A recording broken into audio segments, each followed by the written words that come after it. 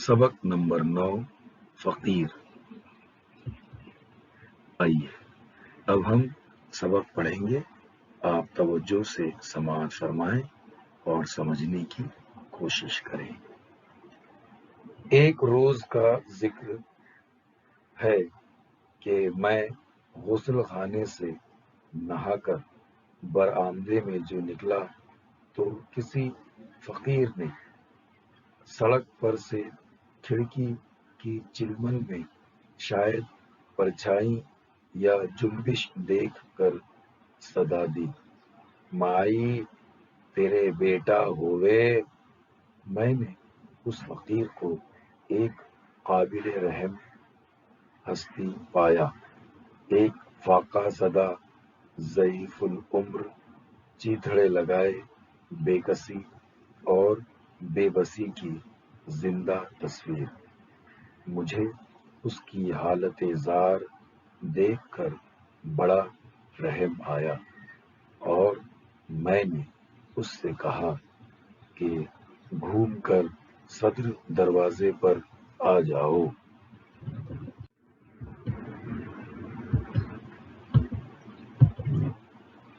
صبح کا وقت تھا، میں چائے پینے لگا اور گھر والی سے کہا کہ ایک انتہا سے زیادہ قابل رحم فقیر آیا ہے، اسے 2-4 پیسے دے دو، 2 توس اور 1 پیالی چائے بھی دے دینا۔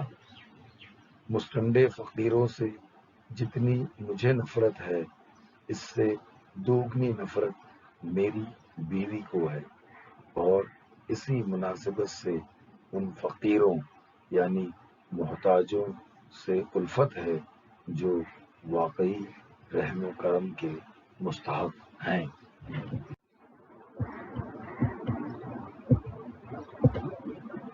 خانم نے فقیر کا نام سن کر جلدی جلدی توسوں کو انگیٹھی پر سینکا، پیالی میں بہت سا دودھ ڈال کر چائے بنا دی اور سینی میں 4 پیسے رکھ کر لڑکے سے کہا، فقیر کو برآمدے میں بٹھا کر کھلا دے۔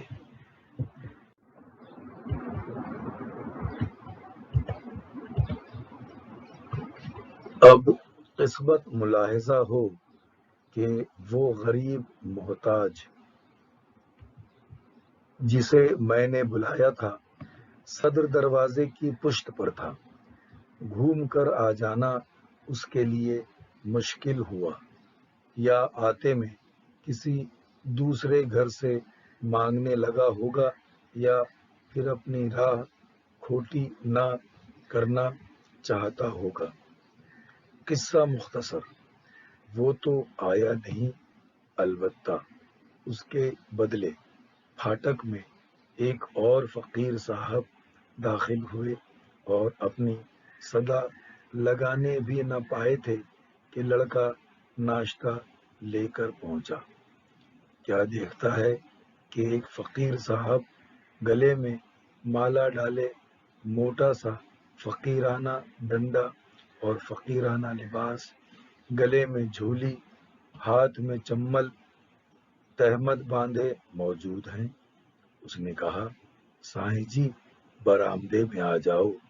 سائیں جی نے غنیمت سمجھا اور ناشتہ شروع کیا۔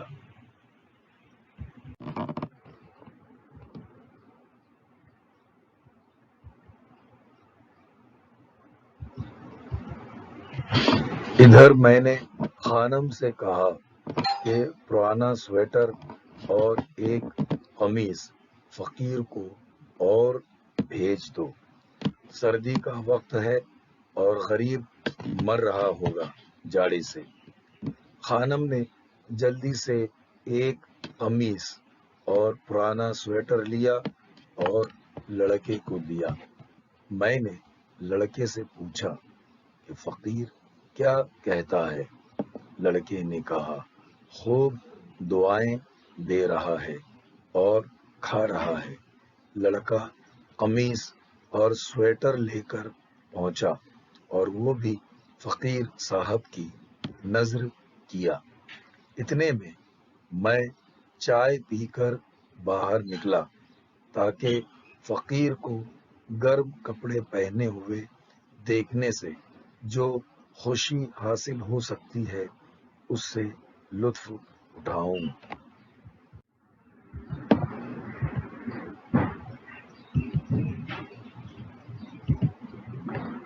باہر پہنچا تو کیا دیکھتا ہوں کہ ایک ہٹا کٹا انتہا سے زیادہ مضبوط فقیر ڈکاریں لے رہا ہے اور سویٹر اور قمیص ہزاروں دعاؤں کے ساتھ لپیٹ کر جھولی میں رکھ رہا ہے۔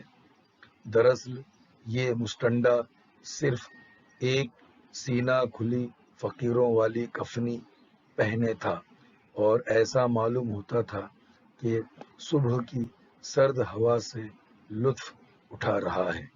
سینہ بالشت بھر اونچا، داڑھی منڈی ہوئی، کلے چڑھے ہوئے، مجھے دیکھتے ہی حضرت لگے مجھے دعائیں دینے۔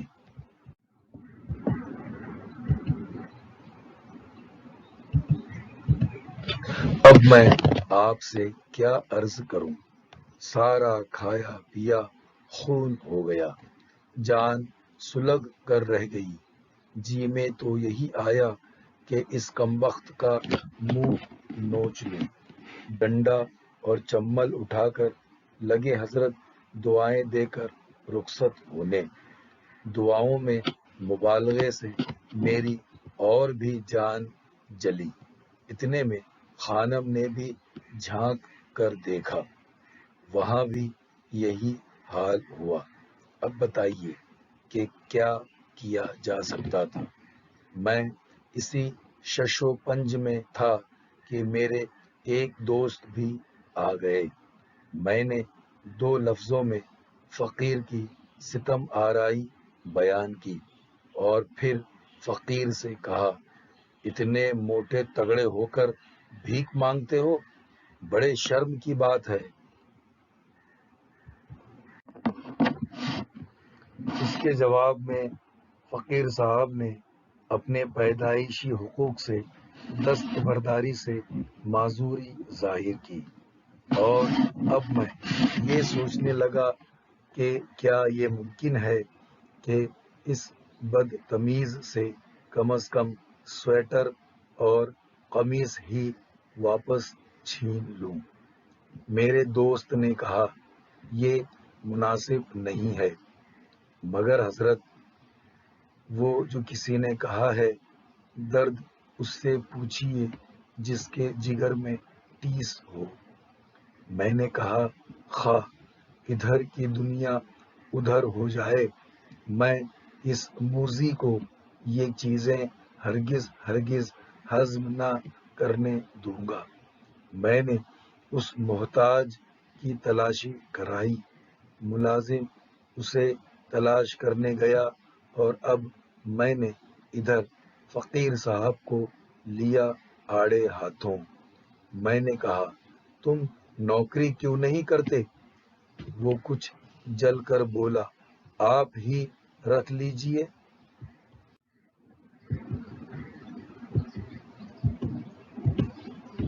میں نے فوراً رضامندی ظاہر کی اور 10 روپیہ ماہوار اور کھانا تجویز کیا۔ فقیر صاحب اس کے جواب میں بولے، اور گھر والوں کو زہر دے دوں؟ میں نے کہا، کیوں؟ وہ بولا، آپ 10 روپیہ دیتے ہیں، 2.5 آنا روز کا تو گائے رزقہ کھاتی ہے، اور ایک بیوی 3 بچے، 5 روپے میں گزر کیسے ہوگا؟ گائے بھی ہے تمہارے پاس؟ میں نے متعجب ہو کر کہا۔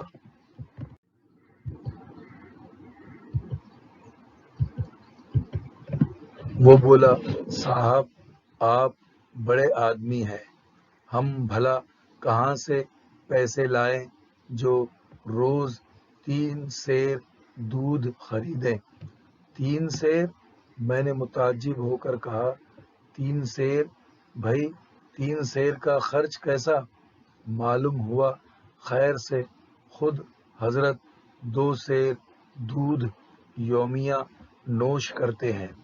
میں پھر تنخواہ کے سوال پر آیا تو اسرت کی شکایت کرتے ہوئے 30 روپے ماہوار کا خرچ کا بتایا اور قائل ہو کر کہا کہ اگر کم و بیش کسی روزگار میں اتنی کمائی ہو جائے کہ تنگی ترشی سے بھی گھر کا خرچ چل جائے تو فقیری چھوڑنے کو ابھی ابھی تیار ہیں۔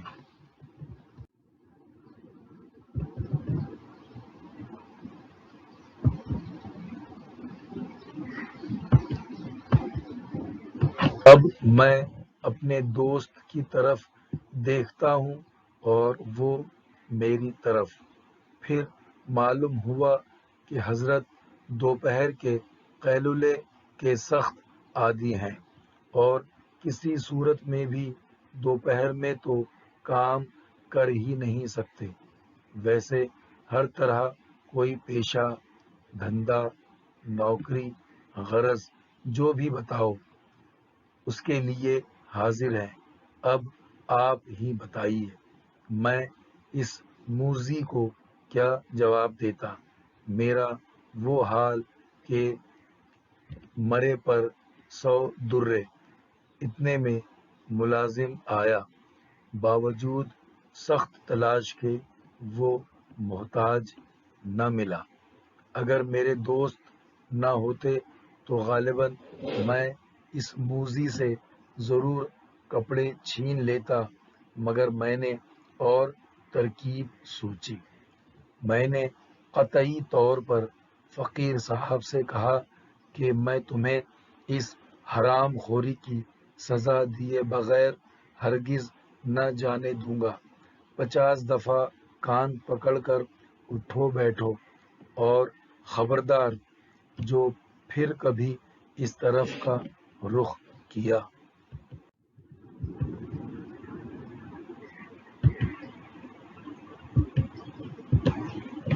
فقیر نے غصے کے شعلے میری آنکھوں میں دیکھے۔ ممکن ہے کہ یہی سوچا ہو کہ سویٹر اور قمیص دونوں بالکل ثابت ہیں۔ سودا پھر بھی برا نہیں۔ نہایت ہی خاموشی اور سادگی سے آپ نے اپنا ڈنڈا اور پیالہ ایک طرف رکھا، جھولی اور مالا اتار دی۔ اب یہ حضرت ایک ہنکار کے ساتھ بڑے زور سے ہوں کر کے بغیر کان پکڑے ہوئے پہلوانوں کی طرح ایک سپاٹے کے ساتھ پاؤں سرکا کر بیٹھک لگا گئے۔ بدتمیز، بےہودہ، میں نے جل کر کہا، یاد رکھو تمہیں پولیس میں دے دوں گا۔ کان پکڑ کر سیدھی طرح اٹھو بیٹھو۔ 2 دفعہ ان کو میں نے کان پکڑوا کر اٹھنا بیٹھنا بتایا اور یہ حضرت سزا بھگتنے میں مشغول ہو گئے۔ یہ حضرت میری پشت کی طرف تھے اور ہم دونوں دوست فقیروں کو برا بھلا کہنے میں مشغول ہوئے۔ ایک دم سے مجھے خیال آیا کہ کان پکڑی غالباً 50 دفعہ ہو چکی۔ مڑ کر میں نے دیکھا تو سرعت کے ساتھ جاری تھی۔ میں نے پوچھا تو وہ بولا کہ 110 دفعہ کی۔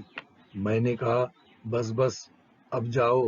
میں نے تو 50 دفعہ کو کہا تھا، زیادہ کیوں کی؟ وہ بولا صاحب 500 بیٹھکیں روز لگاتا ہوں۔ میں نے سوچا کہ اب بار بار کون کرتا پھرے، لاؤ یہیں پوری کر لوں۔ ارے میں نے اس کمبخت کو اوپر سے نیچے تک غور سے دیکھتے ہوئے کہا، کیا تو پہلوانی کرتا ہے؟ واللہ میں نے گویا اب اس کو غور سے دیکھا۔ کان ٹوٹے ہوئے سینہ اور شانہ اور پٹے خوب کثرتی بدن جواب دیتے ہیں، ویسے نہیں کہتا، شہر کے جس پٹھے سے جی چاہے لڑا لیجئے۔ میں نے کہا، کمبخت، جی میں تو یہی آتا ہے کہ تیرا اور اپنا سر ملا کر لڑا لوں، نکل یہاں سے۔ جلدی جلدی اس نے اپنی جھولی وغیرہ اٹھائی اور سینکڑوں دعائیں دیتا ہوا چلا گیا۔